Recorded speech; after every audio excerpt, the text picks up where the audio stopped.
Sahabat, selamat datang kembali di acara Difabel Bisa Berkarya. Saya ingin memperlihatkan ini karyanya Nazia Yazidah, Cara Tuhan Memelukku. Di dalam buku ini saya sangat banyak mendapatkan inspirasi, membuat hati saya tergetar karena ada perasaan yang membuat dia kuat gitu ya. Perasaan yang membuat dia selalu ingat akan kesembuhan. Salah satunya yang saya baca itu semangat Nazia ingin sembuh karena ibu ya. Iya betul. Baik, jadi Nazia di sini itu mengalami sebagai seorang apa ya, kalau boleh dibilang mengalami kanker otak gitu Ya, usia betul. 13 tahun 13 dan pada tahun. saat itu langsung dioperasi ya. Iya operasi di tahun yang sama. Nah itu apa yang membuat Nazia yakin gitu? Ya sudah, saya ingin dioperasi untuk kesembuhan saya. Karena yang saya lihat di sini motif kesembuhan adalah ingin selalu melihat ibu tersenyum.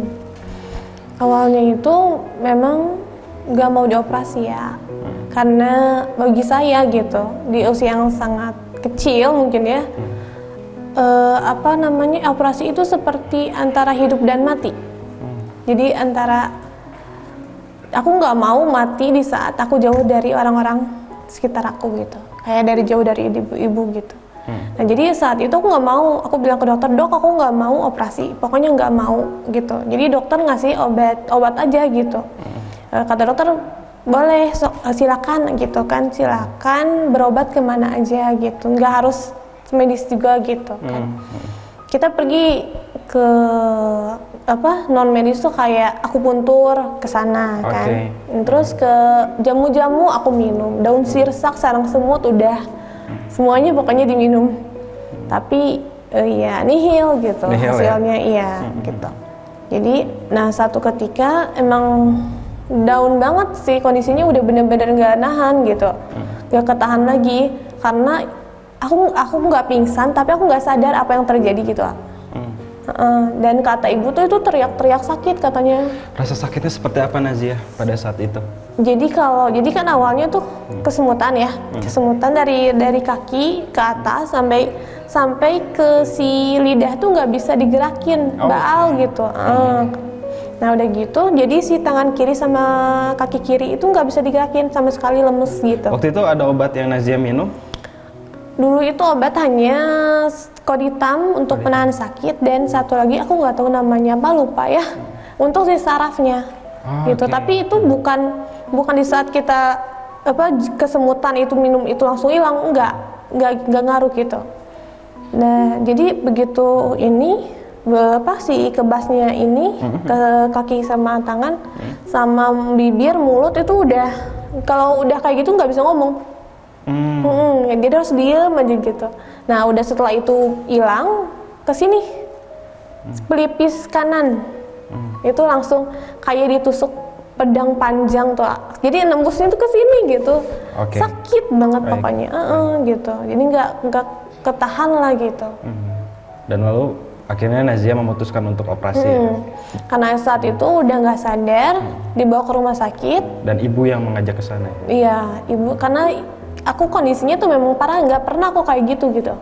Jadi langsung karena ibu panik juga mungkin kan, langsung dibawa ke IGD, nemuin dokter Mirna, dokter aku dari dulu. Dikata dokter, oh ini harus di opname gitu, dirawat dulu karena obatnya hanya ada obat suntik gitu, biar cepat. Baik. Jadi pada saat itu Nazia mengalami operasi pertama ya, operasi pertama untuk pengangkatan tumor yang ada di kepala. Tumor otak. Ya. Cuman hanya sekitar berapa persen yang diambil waktu itu sama dokter? Karena ada 1% yang kata Nazia itu adalah saraf untuk ke pergerakan ya, itu ditinggalkan.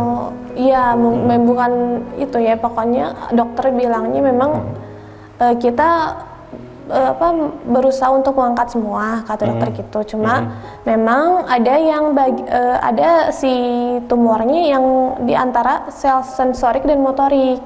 Dan itu memang sangat berefek kalau kata dokter gitu. Jadi solusinya waktu itu adalah di radioterapi, di sinar gitu. Jadi itu belum dibersihkan semua mungkin ya gitu.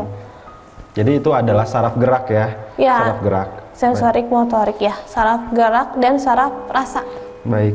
Di buku ini sangat dilematis sekali Nazia ketika kamu mengalami operasi itu. Pertama, sebagai seorang wanita kamu digunduli kepala. Ya, harus digunduli itu. Waktu itu apa yang kamu rasakan, Nazia? Waktu itu tuh kan aku nari ya, dan itu rambut aku tuh memang ikal di bawah gitu. Terus selalu dirawat kan, udah panjang gitu rambutnya. Dan kalau penari itu kan suka disanggul jadi panjang rambutnya. Dan itu tuh tiba-tiba pas dirawat tuh mau operasi, oke gitu operasi kan. Ada datang salon keliling kayak salon keliling gitu bawa roda. Terus pas datang aku nggak tahu kan mau diapain, katanya teh kita mau potong rambut katanya gitu kan. Oh iya ya udah. Pas itu tiba-tiba digundulin semuanya gitu.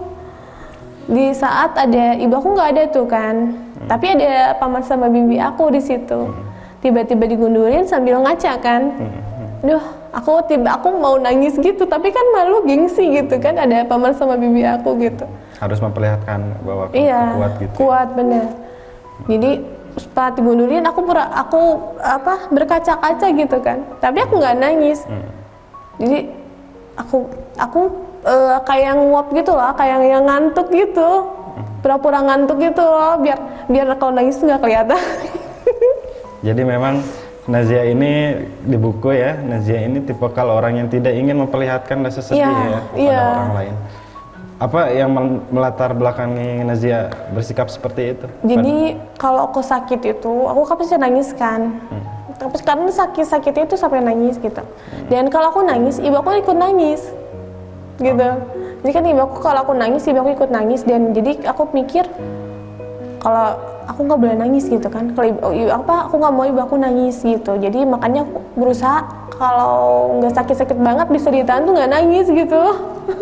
Karena ibu ya? Iya karena ibu gitu. Karena selama ini kan aku sama ibu kemana-mana sama ibu gitu. Jadi lihat ibu nangis tuh sedih banget gitu. Luar biasa. Jadi memang menutupi rasa sedih karena ya salah satu faktor adalah ibu. Iya. Ibu. Baik.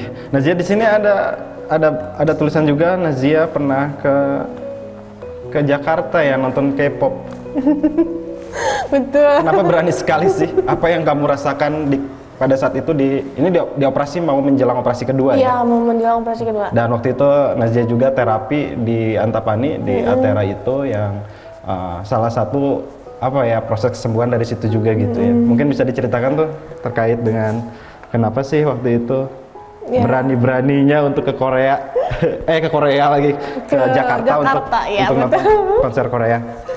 Ya jadi waktu itu kan setelah dari rumah sakit tuh aku bertahan untuk tidak operasi kedua kan gitu. Aku terapi di Jalan Subang, Antapani. Dan aku menemukan figur ayah itu di sini. Oke. Di tempat terapi gitu oleh terapisnya gitu. Asodik. Iya, Asodik betul. Karena kan beliau itu di antara pasien yang banyak itu beliau lebih memperhatikan aku gitu, memberikan perhatian yang lebih sama aku gitu. Jadi ini tuh bentuk terapi apa Nazia waktu itu?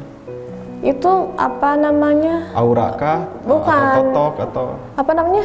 Energi energi dari dalam ya. Oke. Jadi kalau dipegang tuh panas gitu lah.